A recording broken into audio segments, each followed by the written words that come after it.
Hey everyone, welcome back to the channel. I'm really glad you're here. If you've been watching Bridgerton and ever paused for a second thinking, wait, what exactly is a ward and why does it matter so much? You're not alone. Today we're breaking it down in a simple, human way because this one word carries way more weight in the Bridgerton world than it might seem at first glance. In the world of Bridgerton, when someone is called a ward, it means they are under the legal care of a guardian. This usually happens because their parents have died, are absent, or are unable to manage their affairs. That guardian isn't just a caretaker in a casual sense, they legally control major parts of the ward's life. Their money, their estate, their social decisions, and sometimes even who they're allowed to marry. Imagine that for a moment. How would it feel knowing your future technically belongs to someone else? This concept comes straight from real Regency-era England. Back then, society was structured around inheritance, titles, and reputation. If you were young and wealthy but not yet considered an adult, the law stepped in and said, you need supervision. So a guardian was appointed, often a relative or trusted family friend. On paper, the guardian was supposed to protect the ward's best interests. But as Bridgerton loves to show us, what's written in the law and what happens in reality aren't always the same. One of the most important things to understand is that being a ward didn't mean you were powerless, but it did mean your freedom had limits.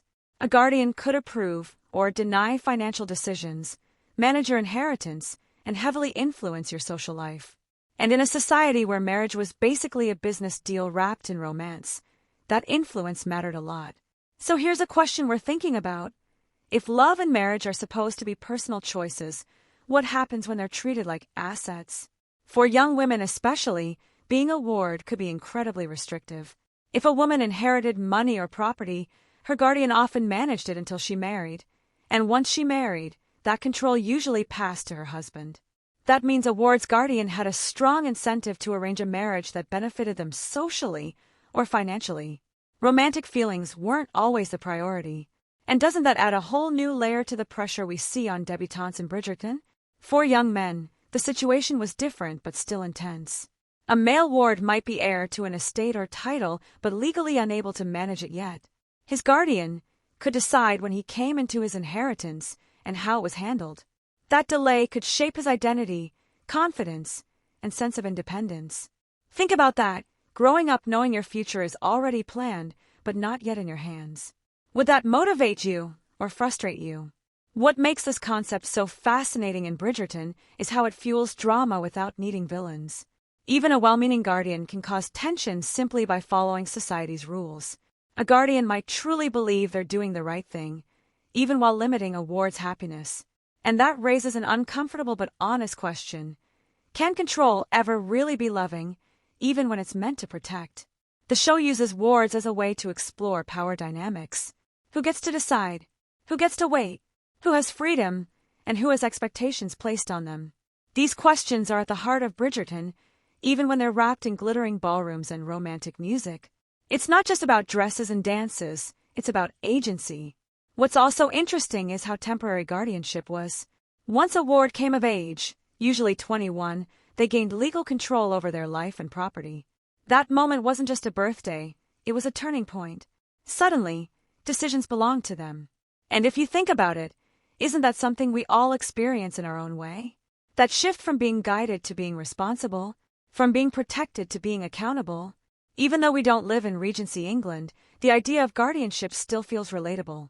Many of us grow up with parents or authority figures shaping our paths, choosing schools, careers, expectations. At some point, we step into independence and realize just how much weight those early decisions carried. So here's something to reflect on. How much of who you are today was shaped by someone else's choices? In Bridgerton, wards remind us that love stories don't happen in a vacuum. They're shaped by rules, laws, and social systems. When a character struggles between duty and desire, guardianship is often part of that struggle, even if it's not said out loud. It's a quiet force that shapes the stakes and raises the tension. So next time you hear the word ward in Bridgerton, you'll know it's not just a label. It's a signal. It tells you someone's freedom is limited, their future is being negotiated, and their choices come with strings attached. And honestly, that makes the romantic moments even more powerful because love, in that world, isn't easy. It's earned. Now I'd love to hear from you. If you lived in the Bridgerton era, would you feel safer having a guardian guide your future, or would you fight for independence no matter the cost? Let me know in the comments. Your answers are always fascinating to read. If you enjoyed this video and found it helpful, don't forget to like it, share it with a fellow Bridgerton fan, and subscribe to the channel for more deep dives into the stories, terms, and hidden meanings behind your favorite shows. Thanks so much for watching, and I'll see you in the next one. Dizzy.